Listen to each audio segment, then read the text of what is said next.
What's up, everyone? It's Kadi with Money Vesting. Welcome on board. Good morning, good evening, everybody. So thank you so much for joining in. The NASDAQ ETF right now, QQQ, is slightly down about 71 basis points right now, trading just over $313. We've got the SPY also down about 0.5%, and we got the Dow Jones also pulling back about 38 basis points right now.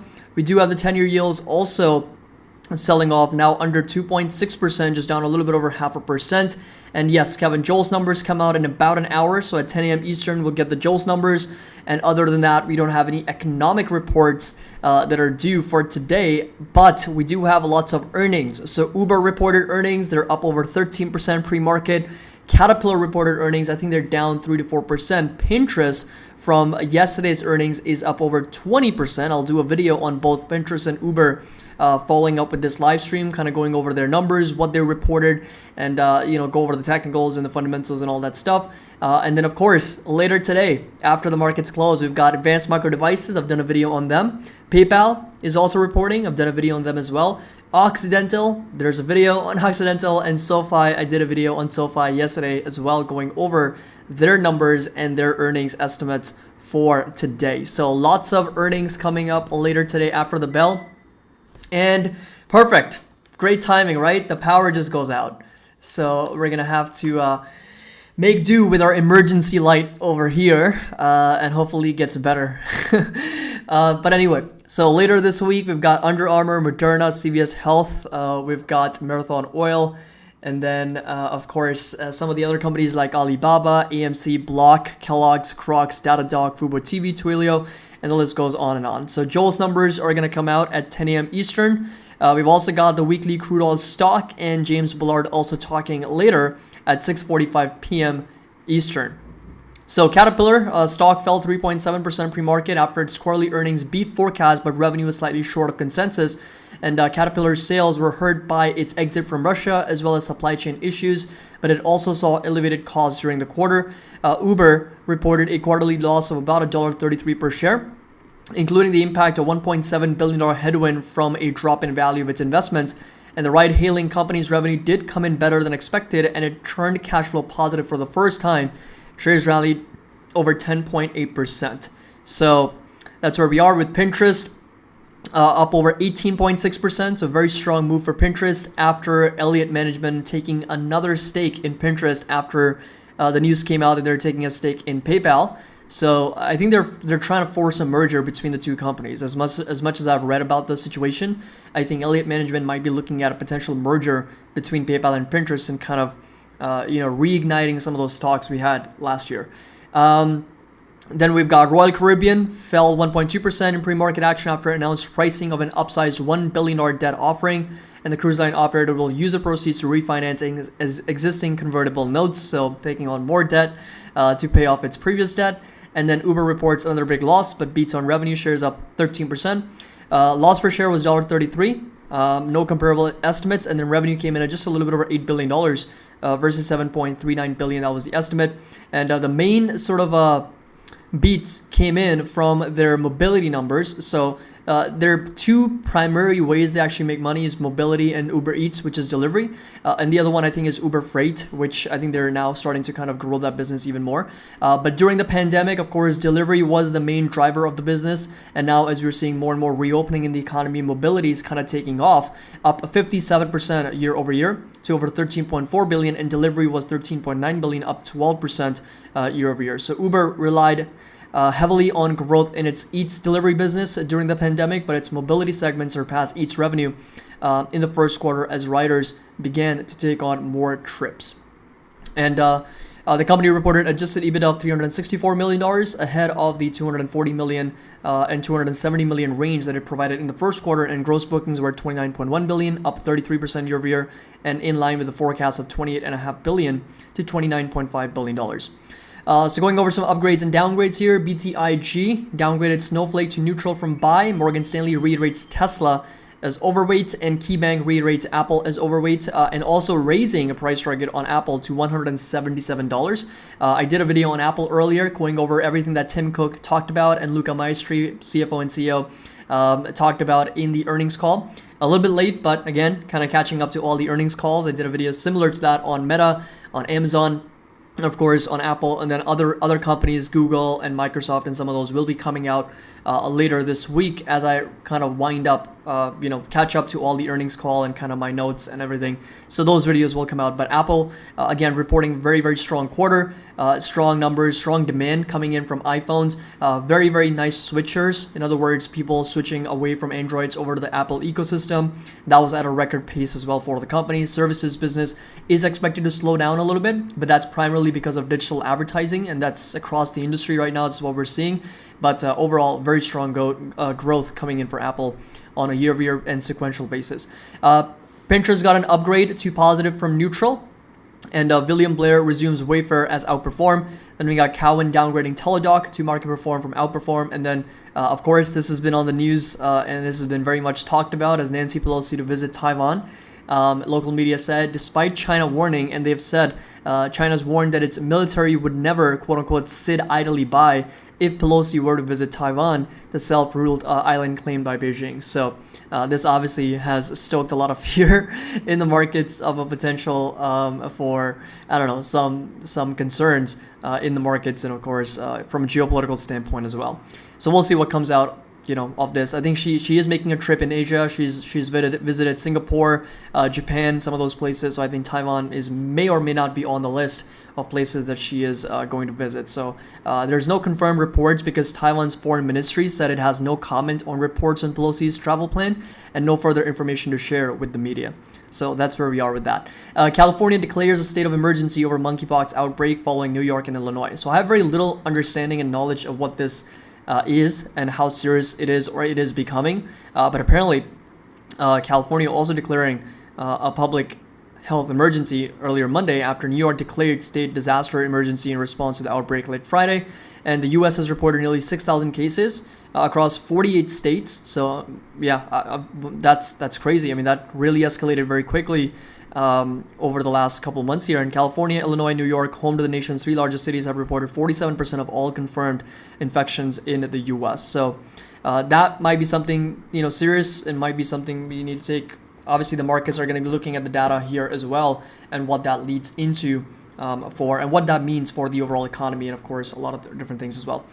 This is going to be another talk coming up later today. So Tom Lee from Fundstrat. So if you are on the bullish camp, Tom Lee is one of the very, very, very bullish people on Wall Street. So he is going to be talking with CNBC Fundstrat's Tom Lee on where the market is heading for the rest of 2022. I don't think we have to guess where the markets are heading. If it's Tom Lee, they're only going higher. But of course, would be interested in his take and what he's actually seeing in the overall markets in terms of valuations, macroeconomic headwinds, interest rates, inflation, all those different things. But I think the direction is pretty much known when it comes to Tom Lee. So so I'll do like an update video, kind of like a summary of what was discussed in that video if you want me to. But just wanted to put it out there if anybody's interested.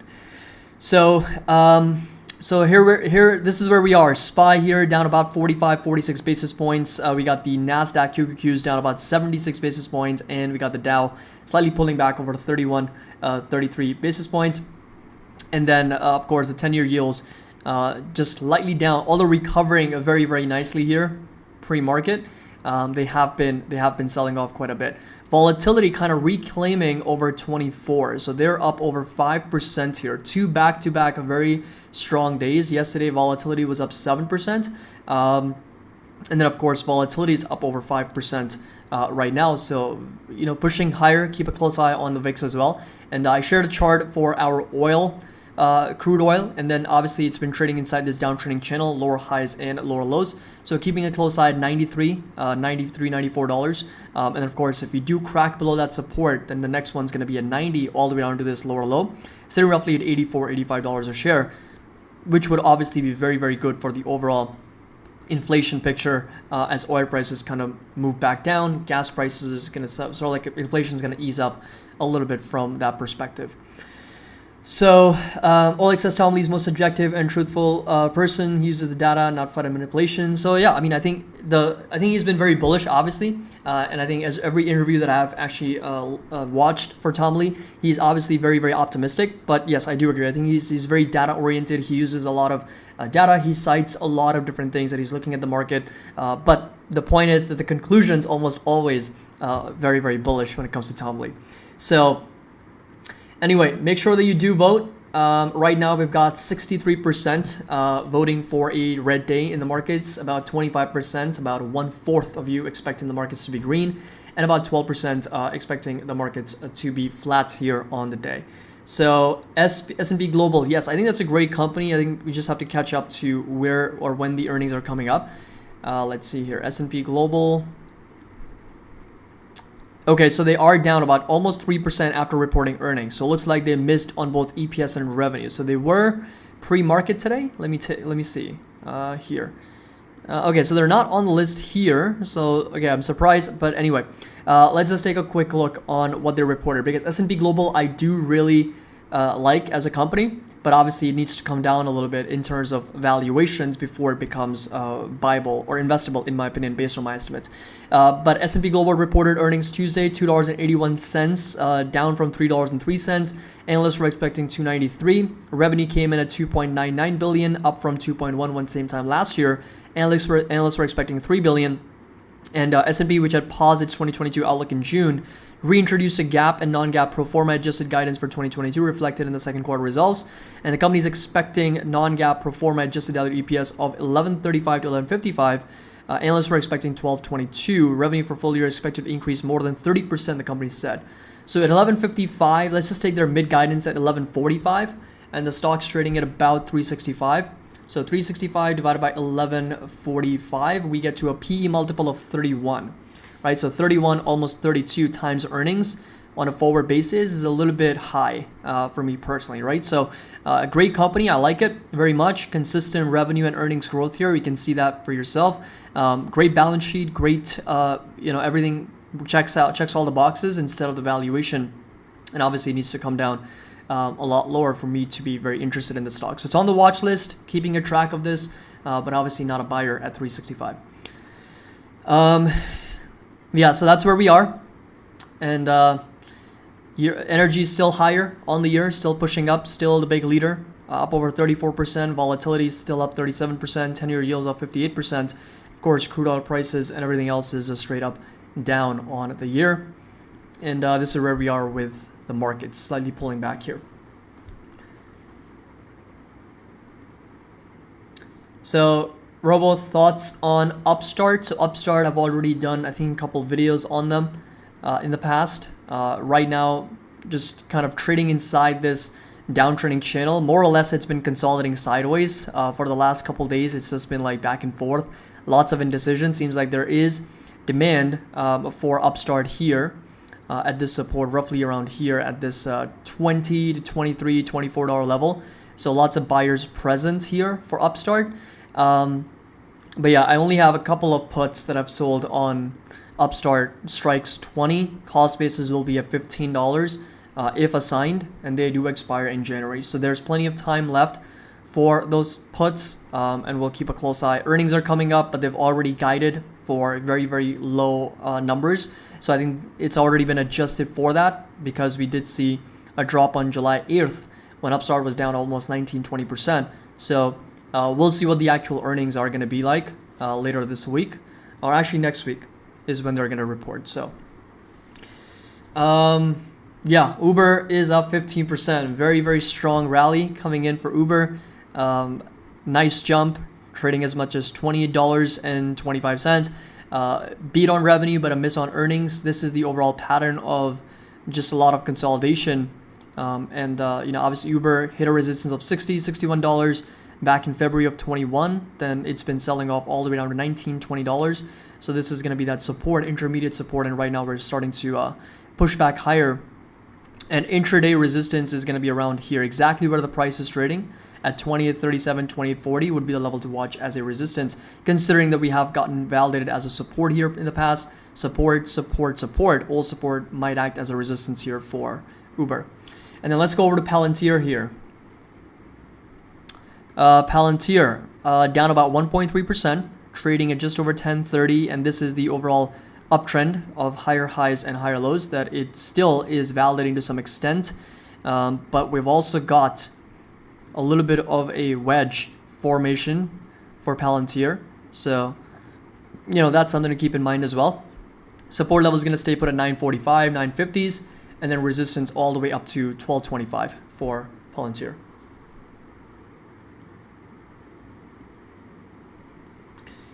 So I have a bad feeling that everybody's betting red, so today will be flat. It's possible, obviously. I mean, we don't have a lot of economic reports. Other than that, we only have earnings coming out. So it'll start to get very, very sort of calm in the markets. Like, in other words, it'll be very muted in terms of economic data coming out. And, well, there's obviously jobs numbers coming out Friday and then inflation next week. So the volatility could still be there.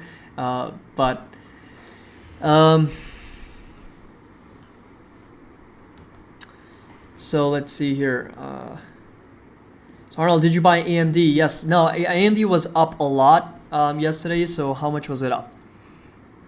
Yeah, 2.5%. I really don't prefer buying on such green days, especially when the RSI MACD is going up. I might end up selling a put today prior to the earnings, but it just seems right now it's like hitting that lower high. So right here, inside this downtrending channel. And at the same time, obviously, it's RSI MACD also getting up to overbought territory. So I think I might end up selling a put if the premiums are good. I was looking at premiums yesterday. I was looking at $85, $80, and it was just didn't make any sense for 1 month out because the yield was really, really low. And that happens on green days when you're like very, very green on the day. Premiums, there's just not enough premium for puts. So I looked at those $85 strikes, $80 strikes, and there wasn't just enough yield for it to make sense. I look for 2% per month. That's kind of like the criteria behind trading options. When I sell puts or calls, I'm looking for at least 2% per month, right? 2% per month or 20% per year is the criteria that I look for. And if it just doesn't, have those types of premiums, then it's just not worth it. Then I might as well just find something else. So Kevin says I want to FOMO some more on AMD. Go for it. I mean, it's just had a really, really strong rally, right? I mean, it's just incredible move, up over 37% from its lows of about $70, $75. So again, earnings coming out later today. So Lisa Su, it's going to be everything on her when it comes to guidance and how the stock does, obviously after hours.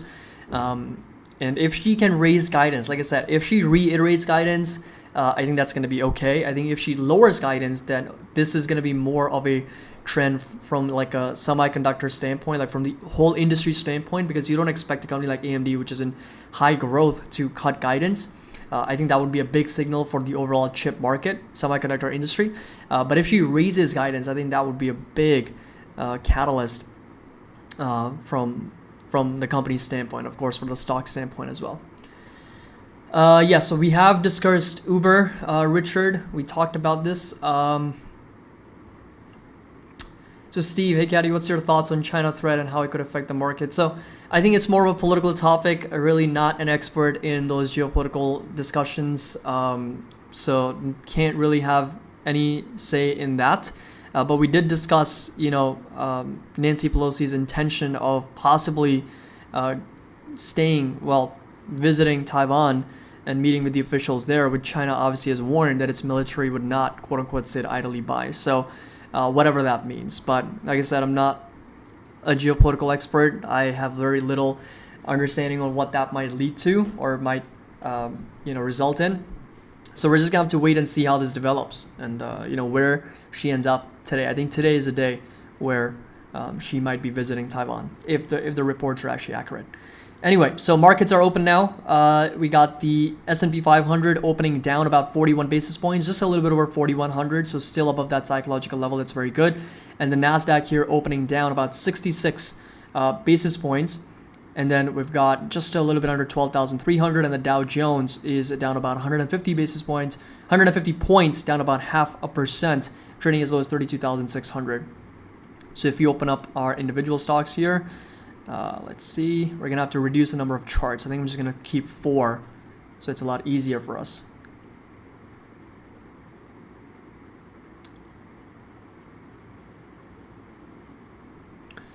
All right, so we got NVIDIA over here.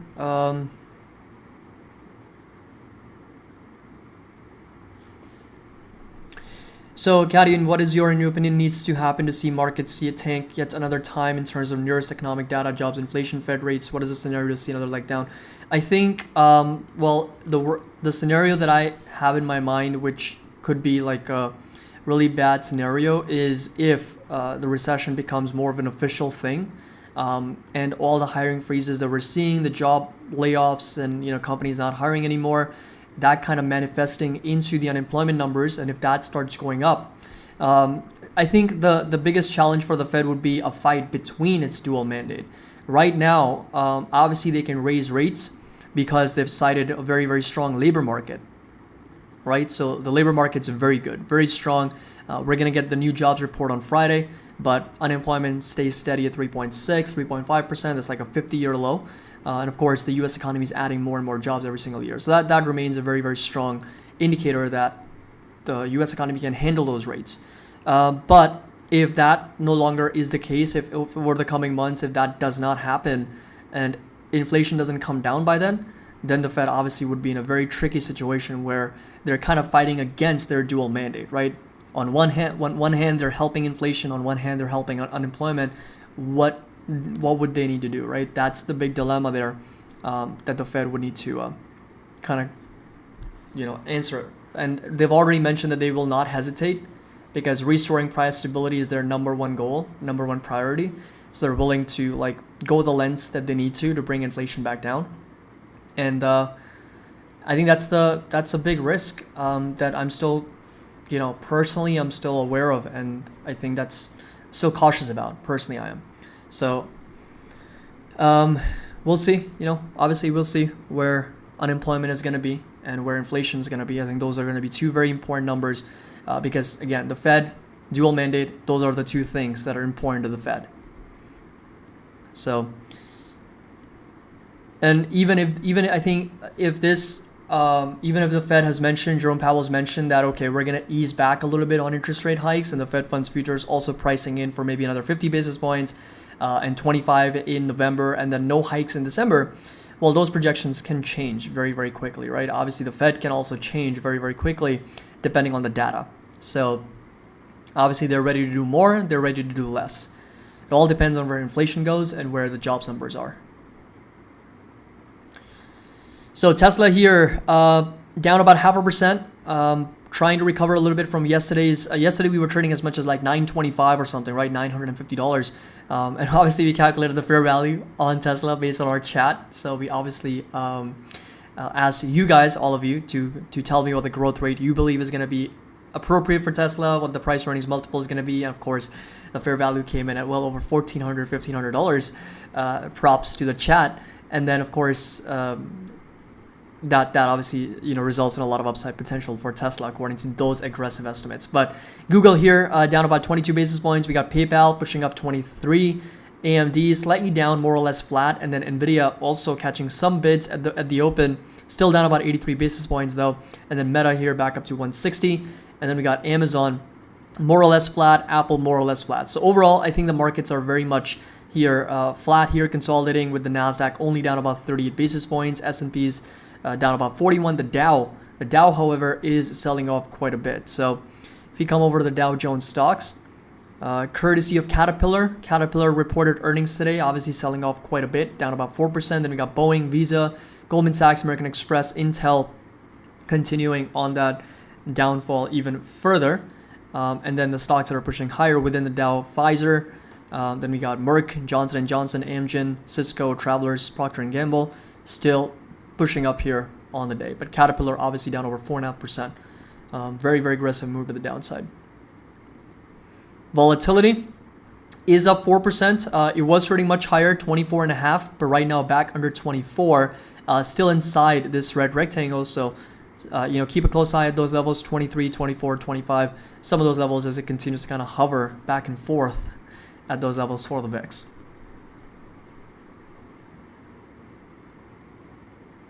Arnold says, I swear to God, I had a dream last night where Tesla raised guidance to 20 million cars by 2030. I'm serious. That's incredible. That's great. And I think there's a saying that if you remember your dream, then it might be true. It's something like that. I forgot what it was, but I think It was something very similar. I don't know if you guys have heard of it, but if you remember your dream when you wake up, then it might be true. Something like that. Might be true. I might be talking nonsense, but I have heard something very similar to that. So, but anyway, so I'm gonna end the poll there, and we'll take a look at some of the individual stocks for all of you. So if you have any companies you want me to go over, let's take a quick look on Uber. Let's see how that stock is doing. Is it still holding up on those gains or not? Okay, so up over 11%, but getting tagged at that resistance 28.30. Gerald says, Caddy just made that up. No, I didn't. I did not make that up. Danny says, I had a dream. I won the Mega Millions. Oh man, I think it was somebody from Illinois, right? One ticket holder from Illinois won like $1.2 billion or something. Man, that's crazy. That's crazy. Yeah, the lottery in the US is just wild. I remember my first time when I actually went to the US back in 2015, and then I got my first job in 2016. At that time, it was a Powerball that was at over $1 billion. And everybody that I talked to was like, oh, get a Powerball ticket. You know, lottery's up to $1 billion. It was like, what? Really? People play lottery here? That's crazy. But yeah. I think somebody from Illinois just won a huge jackpot for Mega Millions.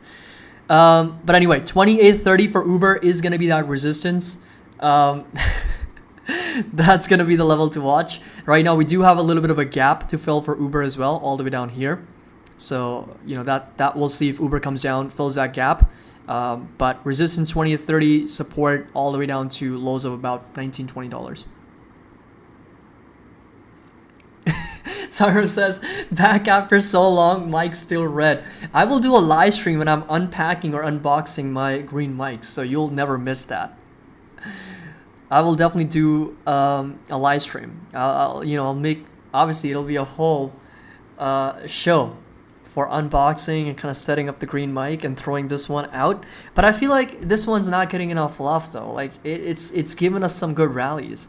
Like just last week, or just in the month of July. In the month of July, this red mic has given us over 11% in NASDAQ, over 9% in the S&P 500. How can people not like this red mic? It's given us some very strong rallies in July. I think the curse is broken, everybody. I think the curse has really been broken.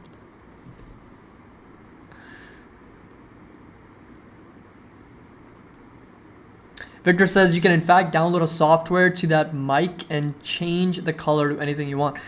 I don't know if that's possible with this one. If that's possible, man, reach out. Tell me what software do I need to download? What do I need to do to get this thing to a different color? But I don't think it's possible. I checked with this specific one.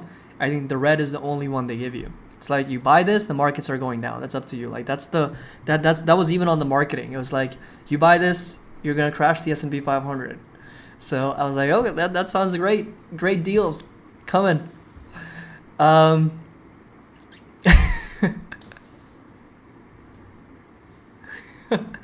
Since you want the buy, the Nasdaq is down 20%.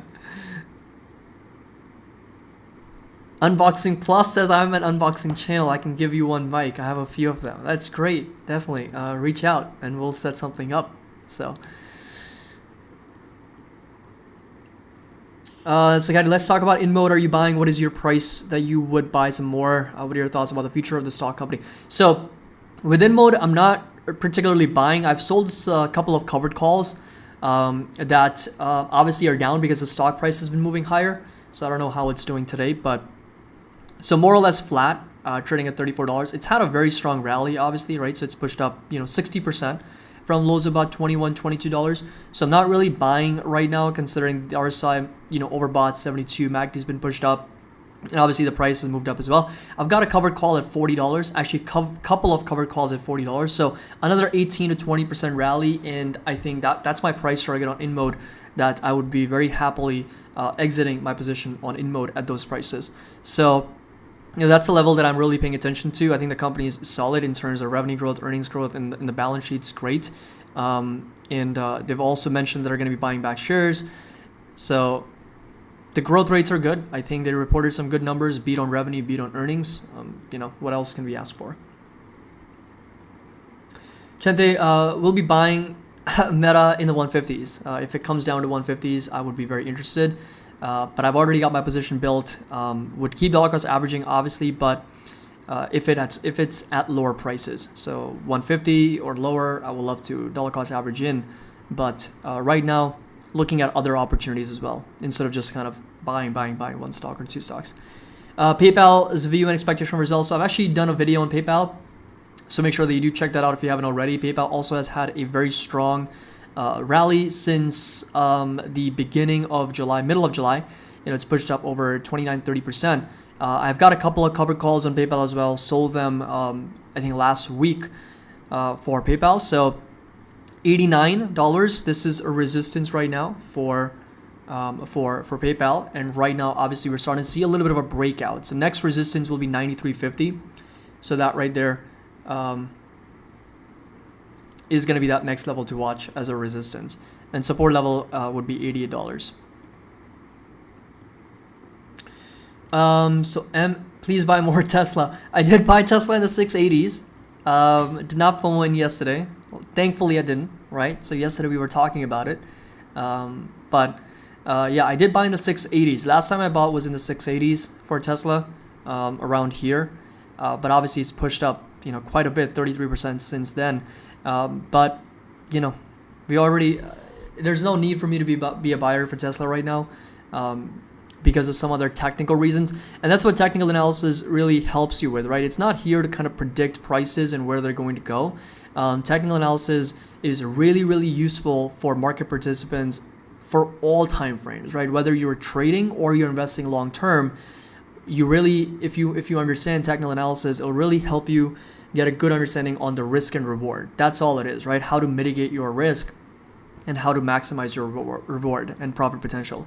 So, obviously with Tesla right now, a little bit overbought. RSI, MACD, we talked about the inverted hammer candle yesterday, getting rejected on the 200 simple moving average.